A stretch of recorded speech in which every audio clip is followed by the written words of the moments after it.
আব্দুল্লাহ অনেকদিন ধরে চাকরির পরীক্ষা দিচ্ছে, কিন্তু তার কোনো চাকরি হচ্ছে না। বাবা আব্দুল্লাহ, আব্দুল্লাহ, ঘুম ভাঙলো তোমার? হ্যাঁ মা, অনেক আগিয়ে উঠেছি। তোমার আজ যে ইন্টারভিউ আছে, মনে আছে তো বাবা? আমি নাস্তা তৈরি করছি, তুমি উঠে পড়ো। হ্যাঁ মা, মনে আছে, কিন্তু কি জানি আজ কি হয়। এত পরীক্ষা দিচ্ছি, এত চেষ্টা করছি, কিছুই তো হচ্ছে না। আহ, এভাবে বলো না তো বাবা। আল্লাহর ওপর ভরসা রাখো। যিনি রিজিক দেন তিনি ব্যবস্থা করবেন। সবকিছু আল্লাহর হাতে ছেড়ে দিলে দেখবে মনটা হালকা হয়ে যাবে, আর কোনো টেনশন থাকবে না। হ্যাঁ মা, আল্লাহর ওপর তো ভরসা করে আছি। দেখি আজ কি আছে আমার কপালে। যাও বাবা, তাড়াতাড়ি তৈরি হয়ে নাও। আমি দোয়া করছি যেন এবার তোমার জন্য ভালো কিছু হয়। আল্লাহ তোমার সহায় হবেন ইনশাআল্লাহ। ইনশাআল্লাহ মা। তুমি কাগজপত্র গুছিয়ে নাও, আমি নাস্তা দিচ্ছি। ঠিক আছে মা। খাবার খেয়ে আব্দুল্লাহ চাকরির ইন্টারভিউ দিতে চলে যায়। পশু পাখি গাছগাছালি তোমার নামে জেগে করে মিতালি। পশু পাখি আসসালামু আলাইকুম স্যার, তোমার ভেতরে আসতে নামে পারি? জেগে করে হ্যাঁ হ্যাঁ, আসুন। স্যার, সালামের জবাবটা নিলেন না যে? বসে পড়ো। আর শোনো, এখানে আমরা তোমার কথা শুনতে আসিনি। তোমার এই ব্যবহারটা আমার ভালো লাগলো না। আমি ভুল কিছু তো বলিনি স্যার। সালামের জবাব দেওয়া তো ওয়াজিব, তাই আমি আপনাকে একটু মনে করিয়ে দিলাম। ভেবেছিলাম হয়তো কাজের চাপে ভুলে গেছেন। আমি কিছু ভুলিনি, তুমি বসো। Sorry sir. তুমি যে এই পোস্টে চাকরি নিতে এসেছো, তোমার তো গেট আপ চেঞ্জ করতে হবে। কিরকম চেঞ্জ স্যার? মুখে এতগুলো দাড়ি রেখেছো, এখানে তো পর্যটকরা আসে। ওরা তো বিভিন্ন দেশে রয়ে থাকে। দাড়ি রাখাটাকে তারা বেশি একটা পছন্দ করে না, বুঝলে? তোমার দাড়িগুলো কাটতে হবে, একদম ক্লিন সেভ করতে হবে। দাড়ি রেখেও আমি ভালো অতিথেয়তা করতে পারবো স্যার। আমার দক্ষতা আমার চেহারার উপর নির্ভর করে না। এটা একটা অভদ্রতার মধ্যে পড়ে। দাড়ি রেখে তুমি কোনোভাবে এই পোস্টে চাকরি করতে পারবে না। তোমাকে দাড়ি কাটতে হবে, এটাই শর্ত। দাড়ি রাখা সুন্নত স্যার। এটা আমার নবী সাল্লাল্লাহু আলাইহি সাল্লামের আদর্শ। পশ্চিমাদের কালচারের সাথে মিলিয়ে আমি আমার দাড়ি কেটে ফেলতে পারবো না। সরি টু সে, তাহলে আমি তোমাকে এই চাকরিটা দিতে পারবো না। এই অফিসে সুন্নাহ পালনের জায়গা নেই। কোনো সমস্যা নেই স্যার, রিজিকের মালিক আল্লাহ। দুটো ভাতের জন্য আমি আবার নবীর সুন্নত নষ্ট করতে পারবো না। চলি, আসসালামু আলাইকুম। কি অভদ্র মানুষ! এরা নাকি করবে চাকরি? এদের দিয়ে জীবনেও কিচ্ছু সম্ভব নয়। গভীর ঘুমে আছো মেতে। কি রে, এত মন খারাপ কেন? ইন্টারভিউ কেমন হলো? এবার চাকরিটা হবে তো বাবা? না মা, এই চাকরি আমার হলেও আমি করতাম না। কেন বাবা, কি হয়েছে? কোনো ঝামেলা হয়েছে নাকি? ওরকম একটা বেদিন কোম্পানিতে আমি চাকরি করব না মা। তাদের কোনো দিনই মূল্যবোধ নেই। ওরা কি তোকে কিছু বলেছে? খারাপ ব্যবহার করেছে? ওরা বলেছে ওখানে কাজ করতে গেলে আমাকে দাড়ি কাটতে হবে। এই দাড়ির জন্য নাকি পর্যটকরা আমাকে দেখে অভদ্র ভাববে। এটা কোনো কথা হলো বলো? একটা চাকরির জন্য আমি আমার নবীর সুন্নত নষ্ট করে দেব? কখনোই না। তোর সিদ্ধান্ত একদম সঠিক বাবা। আল্লাহকে অখুশি করে নবীর সুন্নাহ ছেড়ে দিয়ে তুই কোনো কাজেই তো বরকত পাবি না। এমন চাকরি করার কোনো দরকার নেই। তুই যা করেছিস ঠিক করেছিস। আল্লাহ চাইলে এর চেয়েও অনেক ভালো চাকরির ব্যবস্থা তোর জন্য করে দেবেন ইনশাআল্লাহ। ইনশাআল্লাহ মা। চল এখন হাত মুখ ধুয়ে নে। আমি গরম গরম কিছু বানিয়েছি, খেয়ে নে। পেটে কিছু পড়লে মনটা একটু শান্তি পাবে। চলো মা। এভাবেই বেশ কিছুদিন কেটে যায়। আব্দুল্লাহ ইন্টারভিউ দিতেই থাকে, কিন্তু কোথাও তার চাকরি হয় না। প্রভুর প্রেমে জাগো তাসবিহাতে। আকাশ বাবা, বাতাস তোর গ্রহ বাবার তারা পেনশনের টাকা শেষ হয়ে সাথে। গেছে। বাকি মাসটা কিভাবে চলবো কিছুই বুঝে উঠতে পারছি না। দেখি মা, আমি কোনো ব্যবস্থা করতে পারি কিনা। আমার কিছু বন্ধু আছে, তাদের সাথে কথা বলবো। গত মাসে যে ইন্টারভিউগুলো দিলি, সেখান থেকে কোনো খবর এসেছে? একটা খবর পেলেও তো শান্তি পেতাম। না মা, তেমন কোনো খবর আসেনি। মনে হচ্ছে না ওগুলোতে চাকরি হবে। সব আশা ছেড়ে দিতে হচ্ছে। ভাবি, বাড়ি আছেন? হ্যাঁ গো, আছি। ভেতরে এসো। আব্দুল্লাহ দেখি আছে। এই নাও বাবা, মিষ্টি খাও। কিসের মিষ্টি চাচি? আরে সবাই জানে আর তোমরা জানো না, আমার ছেলের তো একটা চাকরি হয়ে গেল গো, অনেক বড় কোম্পানিতে। এই খুশিতেই সবার মুখে মিষ্টি দিচ্ছি। ও, আলহামদুলিল্লাহ, আল্লাহ বরকত দিক। খুবই খুশির খবর। তোমার ছেলের বেতন কত গো ভাবি? 40,000 টাকা তো হবেই। মোটা অঙ্কের বেতন তো, ভালো। হ্যাঁ তাহলে আর বলছি কি। আচ্ছা আব্দুল্লাহ, তোমার চাকরি হচ্ছে না কেন? পরীক্ষা ভালো করে দিতে পারছো না বুঝি? না চাচি, তেমন কিছু না। আমি তো সর্বোচ্চ দিয়ে চেষ্টা করছি। বাকিটা আল্লাহ যা ভালো বোঝেন তাই করছেন। আমাদের কল্যাণ তো আল্লাহর হাতে। নাকি ইন্টারভিউয়ে গিয়ে গন্ডগোল করছো? হ্যাঁ, শাক দিয়ে মাছ ঢাকার চেষ্টা করো না। পরীক্ষা ভালো দিলে কি আর চাকরি হয় না? যাকগে, আমি এখন চলি, আরো লোককে মিষ্টি খাওয়াতে হবে। চলি ভাবি।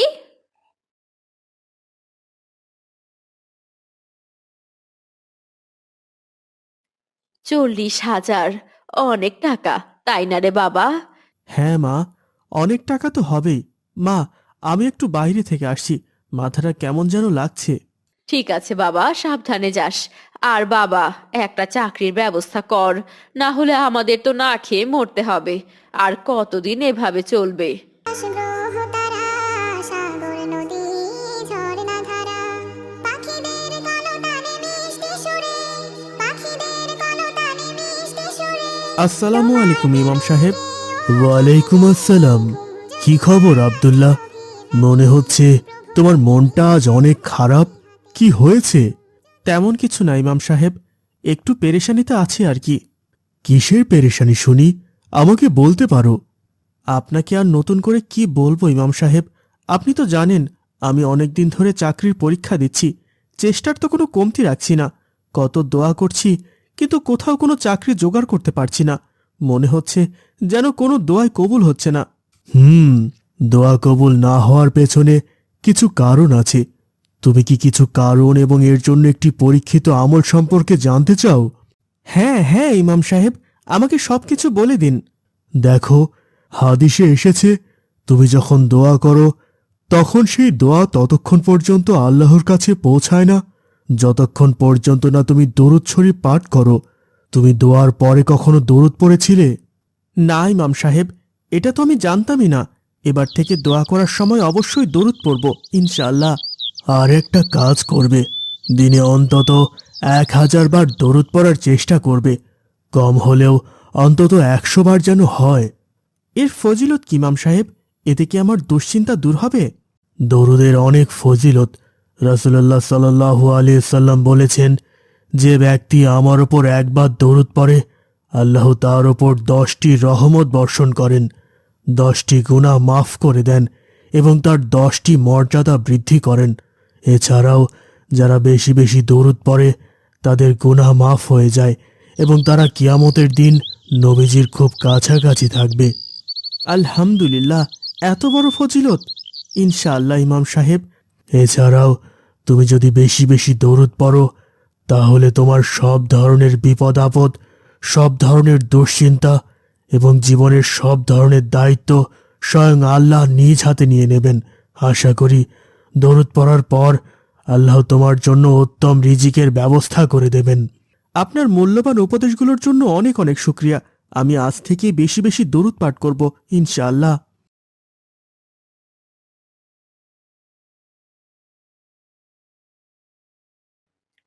এরপর আব্দুল্লাহ দৈনিক দুরূদ পাঠ করতে থাকে। এই আমলের বরকতে তার মন থেকে সব দুশ্চিন্তা দূর হয়ে যায়। আর অল্প কিছুদিনের মধ্যেই আল্লাহ তার জন্য একটা বড় কোম্পানিতে চাকরির ব্যবস্থা করে দেন। তোমাদের জন্য একটি কুইজ আছে। যারা কুইজের সঠিক উত্তর দিতে পারবে তাদের নাম পরবর্তী ভিডিওতে অ্যানাউন্স করা হবে।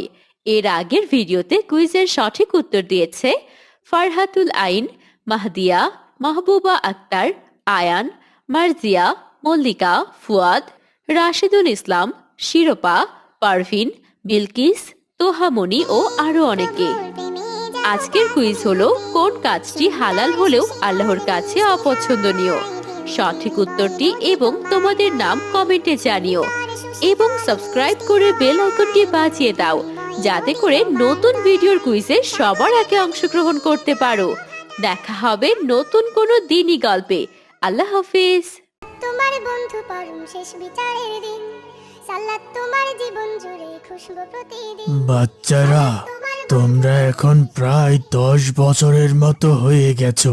ইসলাম অনুযায়ী 7 বছর বয়স থেকে নামাজ শেখা শুরু করতে হয়, আর 10 বছর বয়স হলে নামাজ ফরজ হয়ে যায়। তাহলে কি এখন থেকে আমাদের নামাজ পড়তে হবে? হ্যাঁ, আল্লাহ আমাদের জন্য নামাজ ফরজ করেছেন, আর নিয়মিত নামাজ পড়া প্রত্যেক মুসলমানের দায়িত্ব। যদি কেউ না পড়ে তাহলে কি হবে হুজুর? নামাজ না পড়া মানে আল্লাহর আদেশ অমান্য করা। নামাজ মানুষকে খারাপ কাজ থেকে দূরে রাখে, তাই তোমাদের এখন থেকে নিয়মিত নামাজ পড়তে হবে। সালাত তোমার বন্ধু পরম শেষ বিচারের দিন। আসসালামু আলাইকুম আম্মি। খুশবু প্রতিদিন। ওয়ালাইকুম আসসালাম। এসে গেছো তুমি? হাত মুখ ধুয়ে নাও, তোমার খাবার দিয়ে দিচ্ছি। আমি এখনই যাচ্ছি। আমি আজকে তাড়াতাড়ি পড়াশোনা করে খুব তাড়াতাড়ি ঘুমিয়ে পড়ব। কেন বাবা, তাড়াতাড়ি কেন ঘুমিয়ে পড়বে? কালকে খুব সকালে মাদ্রাসায় যেতে হবে নাকি? না আম্মি, রোজ যে সময় মাদ্রাসায় যাই সেই সময়ই যেতে হবে। তাহলে কাল এত সকালে কেন উঠবে? আম্মি, হুজুর বলেছেন আমাদের নামাজ ফরজ হয়ে গেছে, কারণ আমাদের 10 বছর পার হয়ে গেছে। তাই আমি সকালে উঠে নামাজ পড়ব। মাশাআল্লাহ, এটা তো খুব ভালো খবর। তুমি বাবাকে বলে রেখো যাতে ফজরের সময় আমাকে ডেকে দেয় আর আমাকে নিয়ে মসজিদে যায়। ইনশাআল্লাহ, তোমার বাবা আসুক, আমি তোমার বাবাকে বলে দেব। ঠিক আছে আম্মি। এখন যাও, হাত মুখ ধুয়ে এসো, তোমাকে খাবার দিচ্ছি। সালাত তোমার জীবন জুড়ে খুশবু প্রতিদিন। যাই নামাজি শান্তি পরের দিন ফজরে আব্দুল্লাহর বাবা আব্দুল্লাহকে ডেকে দেয় এবং অজু করে তারা বাড়ি থেকে মসজিদে চলে আসে। উফ বাবা, কত ভোরে মানুষ নামাজ পড়তে আসছে। এটাই তো আল্লাহর পরীক্ষা। এত ভোরে অনেকে ঘুমিয়ে আছে, কিন্তু আল্লাহর জন্য মুমিনরা নামাজ পড়তে আসে। চলো মসজিদের ভেতরে ঢুকি। ঠিক আছে বাবা, চলো। মসজিদে ঢোকার সময় আব্দুল্লাহ মসজিদে ঢোকার দোয়া না পড়েই ঢুকতে থাকে। আব্দুল্লাহ, তুমি কি মসজিদে ঢোকার দোয়া পড়লে? না তো বাবা, আমি তো এটা জানি না। ঠিক আছে, তোমায় শিখিয়ে দিচ্ছি। মসজিদে ঢোকার ও বের হওয়ার দোয়া আছে। এই দোয়াগুলো পড়েই ঢুকতে হয় এবং বের হতে হয়। দোয়াটা আমায় শিখিয়ে দাও বাবা। মসজিদে ঢুকতে গেলে বিসমিল্লাহি ওয়াসসালাতু ওয়াসসালামু আলা রাসূলিল্লাহ আল্লাহুম্মা ফাতালি আবওয়াবা রহমাতিক, এই দোয়াটি পড়তে হয়। তুমি মনে মনে এই দোয়াটি পড়ে নাও। ঠিক আছে বাবা। আব্দুল্লাহ মসজিদে ঢোকার দোয়াটি পড়েনি রব্বিয়াল আযীম, এবং রব্বিয়াল মসজিদে ঢুকে তারা নামাজ শুরু করে। উফ, এই মশাটা খুব জ্বালাচ্ছে। সর সর, মশাটাকে মারতে হবে। বজ্জাত মশা কোথাকার। নামাজে বসে কখনো আব্দুল্লাহ গা চুলকায়, কখনো বা উচ্চস্বরে কথা বলে। আব্দুল্লাহর বাবা এসব খেয়াল করে। নামাজ শেষ করে তার বাবা তাকে বলে, আব্দুল্লাহ, তুমি নামাজের সময় এত কথা বলছিলে কেন? আমার গায়ে একটা মশা বসেছিল বাবা, আর পাশের লোকটা আমাকে ঠেলছিল। শোনো বাবা, নামাজে বসলে কখনো অন্যমনস্ক হওয়া যায় না। গায়ে মশা বসলে কি মারবো না? নামাজ শেষ করে পরে মারতে পারো। কয়েক রাকাত নামাজ পড়তে বেশি সময় তো লাগে না। কিন্তু কথা বলা যাবে না কেন? আমরা যখন নামাজ পড়ি তখন আমরা আল্লাহর সাথে কথা বলি। তুমি যখন নামাজ পড়ো তুমি আল্লাহর সাথে কথা বলছো। আল্লাহর সাথে কথা বলতে গিয়ে অন্য কথা বলা কি বেয়াদবি নয়? ওহো, আমি তো এটা ভেবে দেখিনি। আর তাছাড়াও তুমি যদি নামাজ নাও পড়ে থাকো, তোমার পাশে যদি কেউ নামাজ পড়ে, তাহলেও সেখানে উচ্চস্বরে কথা বলা নিষেধ, কারণ সে তখন আল্লাহর সাথে কথা বলছে। কেউ নামাজ পড়ছে, এই সময় পাশে যদি কেউ কুরআন পড়ে থাকে, তাহলেও তাকে আস্তে পাঠ করতে হবে, যাতে নামাজের ব্যক্তির সমস্যা না হয়। বুঝেছো? হ্যাঁ বাবা, বুঝেছি। বাবা, আমরা তো বের হচ্ছি, এখন আমাকে মসজিদ থেকে বের হওয়ার দোয়াটা বলে দাও। ও হ্যাঁ, মসজিদ থেকে বের হওয়ার সময় আল্লাহুম্মা ইন্নি আসআলুকা মিন ফাদলিক এটা পড়বে। সালাত তোমার মস্ত পরিচয়, দুনিয়া তোমার আজকে আছে কালকে হবে লয়। আচ্ছা বাবা, মসজিদে ঢুকতে গেলে আর কি কি নিয়ম মানতে হয়? দেখো, কিছু ছোট্ট ছোট্ট নিয়ম আছে, সেগুলো আমরা ভুল করি। কি ভুল বাবা? এই ধরো, আমরা অনেক সময় পেঁয়াজ, রসুন বা দুর্গন্ধযুক্ত খাবার খাই এবং এভাবে মসজিদে চলে আসি, কিন্তু এটা করা যাবে না। আমাদের খাবারে তো পেঁয়াজ রসুন থাকেই, আর তাছাড়াও কেউ যদি পেঁয়াজ রসুন খেয়ে ফেলে তাহলে মসজিদে আসতে গেলে তাকে কি করতে হবে? তাহলে সে ভালো করে মিসওয়াক করবে, ভালো করে দাঁত ব্রাশ করে মসজিদে আসবে। এভাবেই পুরো রাস্তা আব্দুল্লাহর বাবা আব্দুল্লাহকে বোঝাতে থাকে।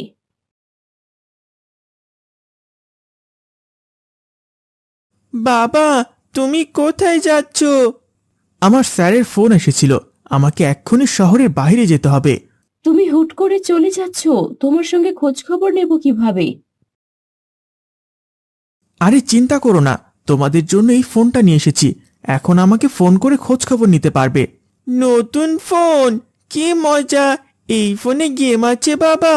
হ্যাঁ, এখানে গেম আছে, কিন্তু খুব বেশি গেম খেলো না, আগে পড়াশোনা, ঠিক আছে? ঠিক আছে বাবা। কর নিজ পরিচয় আঁকড়ে ধর, হবে না বিলীন। সালাত তোমার অঙ্গে মাখো, সঙ্গে রাখো, তবেই তো মুমিন। রব্বি আলা আব্দুল্লাহ, নামাজের সময় হয়ে গেছে, মসজিদে যাও। মা, আমি একটু গেম খেলছি। গেম পরে, আগে মসজিদে গিয়ে নামাজ পড়ে আসো। ঠিক আছে মা, যাচ্ছি। এক কাজ করি, ফোনটা পকেটে করে নিয়ে যাই, নামাজ শেষ হলে গেম খেলতে খেলতে আসবো। আব্দুল্লাহ পকেটে ফোন নিয়েই মসজিদে চলে যায়। মসজিদে নামাজ পড়ার কিছু সময়ের মধ্যেই ফোন বেজে ওঠে। এতে অনেকের নামাজের সমস্যা হতে থাকে। এই ছেলে, তুমি কে বলো তো? কেন, আমি কি করেছি? আরে, এটা তো রহমত ভাইয়ের ছেলে, এক সপ্তাহ হলো মসজিদে নামাজ পড়তে আসে। তুমি এত বেয়াদব কেন বলো তো? তোমার বাবা তো বেশ ভদ্র মানুষ। আমি আপনাদের সাথে কি বেয়াদবি করলাম? আমাকে কেন বেয়াদব বলছেন? আমি তো নামাজ পড়তে এসেছি। নামাজ পড়তে এসেছো, তাহলে তুমি ফোন নিয়ে এসেছো কেন? এটা কি ফোন আনার জায়গা? আমার বাসায় ফোন ছিল, পকেটে করে নিয়ে এসেছি, এতে কি এমন হয়েছে? ফোন এনেছো ঠিক আছে, ফোন কি সাইলেন্ট করে রাখতে পারোনি? তোমার জন্য কত মানুষের নামাজে সমস্যা হয়েছে। আমি কি জানতাম ফোনটা বেজে উঠবে? এই ছেলে, মুখে মুখে তর্ক করা হচ্ছে, বড়দের মুখে মুখে এত কথা বলো? তোমার বাবা আসুক, তোমার বাবাকে নালিশ করব, মসজিদে এসে বেয়াদবি করো। দূর থেকে সবকিছু ইমাম সাহেব দেখছিলেন।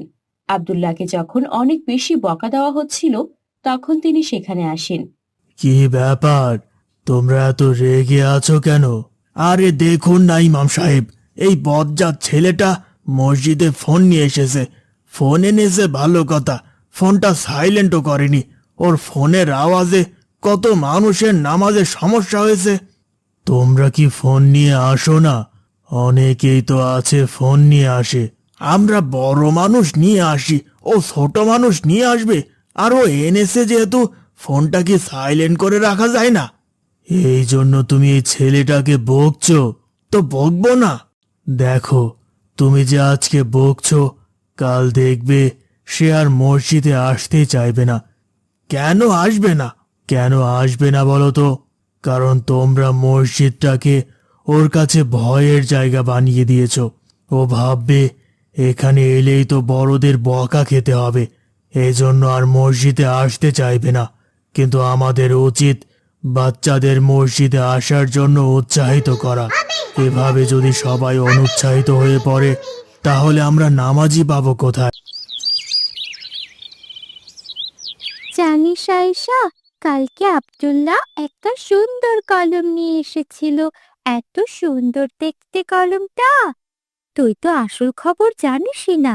কিসের আসল খবর? ওই কলমটাও ধার করে এনেছি।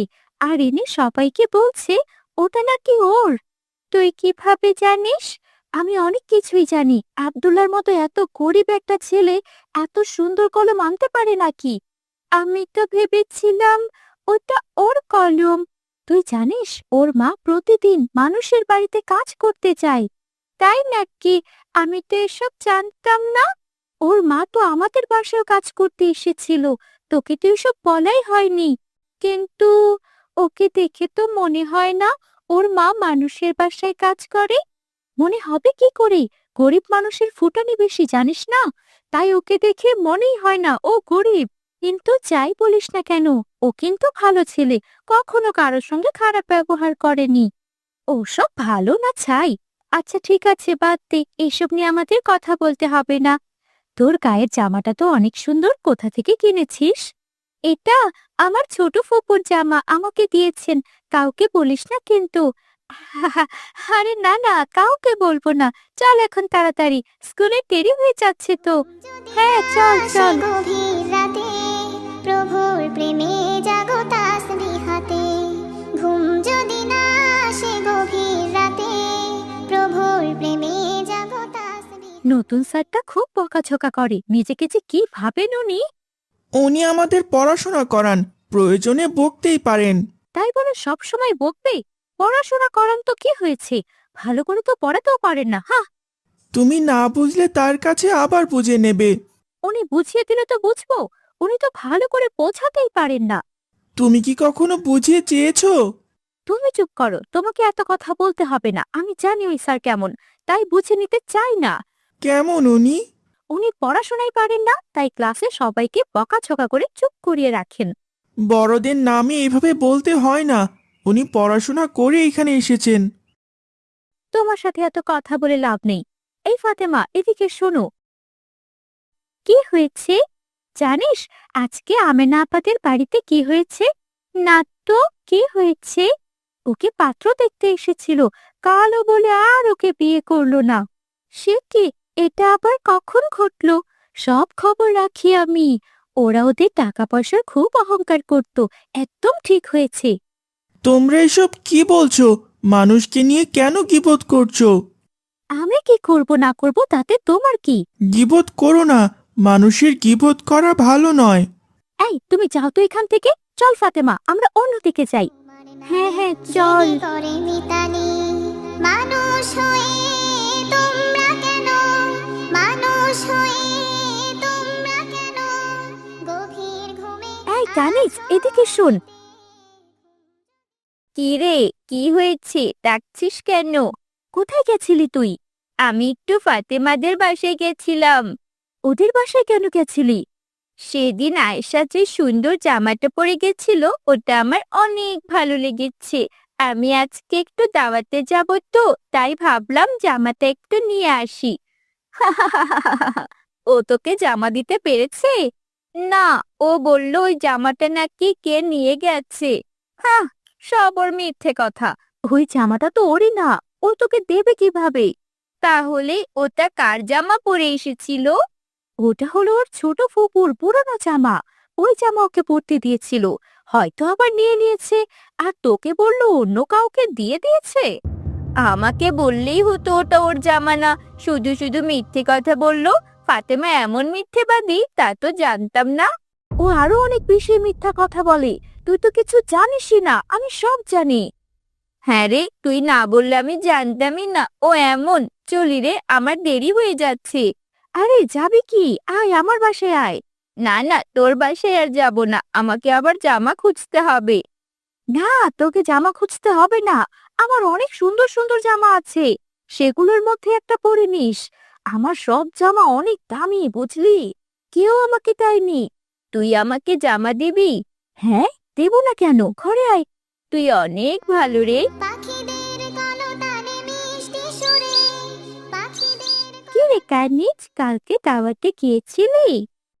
যাব না তো কি, তোর জামা দিসনি বলে কি আমি যেতে পারবো না? এভাবে বলছিস কেন? জামাটা আমার কাছে থাকলে তোকে দিতাম। চুপ কর, ওটা তো তোর জামা ছিল না, ওটা তোর ছোট ফুপুর জামা ছিল। তুই নিজের বলে চালিয়ে দিয়েছিস। মানে কি বলছিস এসব? আমি সব জানি, ওটা তোর ছোট ফুপুর জামা। তোকে এসব কে বলেছে? আমাকে আয়েশা সব বলেছে। কি? আয়েশা এসব বলেছে? কিন্তু আয়েশা তো আমাকে বলেছিল কাউকে বলবে না। সত্য আর কতদিনই বা চাপা থাকে? তুই সত্যি বলছিস তো? আয়েশাই বলেছে? হ্যাঁ, আয়েশাই বলেছে। বিশ্বাস না হলে আমার সাথে চল, আয়েশার কাছে তোকে নিয়ে যাই। ঠিক আছে, চল। যদি না আসে গভীর রাতে, প্রভুর প্রেমে আয়েশা, তোর নামে এসব কি শুনছি? কি শুনছিস? তুই নাকি বলেছিস ওই জামাটা আমার ছোট ফুপুর, আমার নয়। দেখো না, আয়েশা ওর স্বীকারই করছে না যে এটা ওর জামা ছিল না। মিথ্যে বলার পরও কি গর্ব করছে। তুই চুপ কর কানিজ, আমি আয়েশাকে জিজ্ঞেস করেছি। ওটা তো তোর জামা নয়, তুই তো বলেছিস ওটা তোর ছোট ফুপুর জামা। তুই তো আমাকে বলেছিলি কাউকে বলবি না, তাহলে কেন বলেছিস? কথার প্রসঙ্গে এসে গিয়েছে তাই বলে ফেলেছি। এটা নিয়ে এত রাগারাগির কি আছে? এই ফাতেমা, একে তো তুই আমাকে জামা দিসনি, তার উপর আয়েশার সঙ্গে এমন করছিস কেন? আয়েশা আমাকে ওর দামি জামাটা না দিলে আমি তো দাওয়াতে যেতেই পারতাম না। কি? আয়েশার আবার দামি জামা? হ্যাঁ, নীল রঙের একটা দামি জামা তো আমাকে দিল, বলল ওটা নাকি বড় একটা সুপার মার্কেট থেকে কিনেছে। আয়েশার কোনো সুপার মার্কেট থেকে কোনো জামা কেনা নয়, সব ওর বাবা ফুটপাত থেকে এনে দেয়। মানে ফুটপাতের জামা দিয়েছিল আমাকে? হ্যাঁ, আর ওর বাবা শহরে দিনমজুরের কাজ করে। এই ফাতেমা, তুই চুপ কর, কি বলছিস এসব? যা সত্য তাই বলছি। মানুষের গোপন কথা বললে কেমন লাগে তুইও এখন বোঝ। ছি আয়েশা, তুই তো দেখি আরো অনেক বড় মিথ্যেবাদী। কত বড় বড় কথা বলতি, আর আমাকে কিনা ফুটপাতের জামা পরিয়েছিস। তোর সঙ্গে আর কোনো বন্ধুত্ব রাখবো না। আমিও ওর মতো একটা মেয়ের সঙ্গে বন্ধুত্ব রাখবো না। চল এখান থেকে। হ্যাঁ হ্যাঁ, চল। মুহূর্তের মধ্যেই আয়েশার অনেক গোপন কথাই ফাতেমা সবাইকে বলে দেয়। এতে করে সবাই আয়েশার ওপর হাসাহাসি করতে থাকে, আর এসব দেখে আয়েশা কান্না করে ফেলে। সুন্দর সুশীতল মিষ্টি হাওয়া আয়েশা, তুমি এভাবে কাঁদছো কেন? সবাই আমার নামে যাতা বলছে, আমার বাবাকে নিয়ে অনেক কথা বলছে। এগুলো শুনে আমার কান্না পাচ্ছে। ওরা তোমার বাবাকে নিয়ে কি বলছে? তুমি কি কিছুই শোনোনি? ফাতেমা তো সবাইকে বলে বেড়াচ্ছে, তোমাকে কিছু বলেনি? আমি কারো গীবত শুনি না। গীবত বলা আর শোনা দুটি সমান অপরাধ। হ্যাঁ, গীবত বলা অনেক বড় অপরাধ। আমি আজ বুঝতে পেরেছি। আমি সবার গীবত করে বেড়াতাম, এটা করতে আমার ভালোই লাগতো। কিন্তু আজ যখন আমার গীবত করছে ওরা, তখন বুঝতে পারলাম এটা কত কষ্টের। হ্যাঁ, ঠিক বলেছ। আর গীবত করা আল্লাহ তাআলা কখনোই পছন্দ করেন না। গীবত একটি কবিরা গুনাহ। গীবত মৃত মানুষের গোশত খাওয়ার থেকেও নিকৃষ্ট। তুমি যে নিজের ভুল বুঝতে পেরেছো, এটা শুনে ভালো লাগলো। আর কখনো গীবত করো না। তুমি ঠিক বলেছ। লোকের মুখে নিজের কথা গীবত শুনলে অনেক খারাপ লাগে। আমি বুঝেছি এটা কতটা খারাপ। তবে আজ থেকে প্রতিজ্ঞা করলাম আর কখনো কারো গীবত করব না।